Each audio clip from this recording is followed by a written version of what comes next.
10 लाख गाड्या आणि 3 कोटी मराठे मुंबईमध्ये येणार असल्याचा दावा जरांगेंनी केलाय।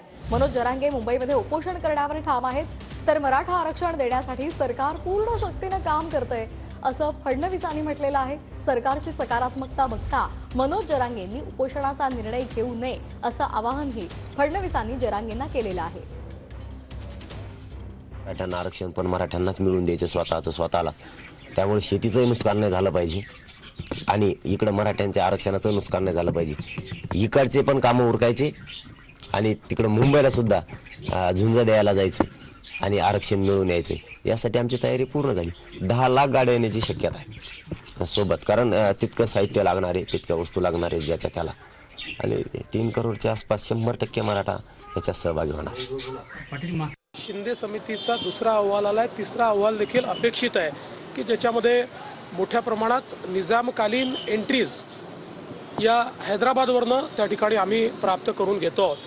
त्यामुळे मला असं वाटतं की राज्य सरकारची सकारात्मकता बघता अशा प्रकारचा निर्णय हा त्यांनी घेऊ नये आणि तशा प्रकारे निश्चितपणे राज्य सरकार योग्य काम करत आहे हे लक्षात आल्यानंतर कदाचित तसा निर्णय तो घेणार नाहीत। आम्ही पूर्ण शक्तीने या ठिकाणी हे सगळं कार्य करतो आहोत।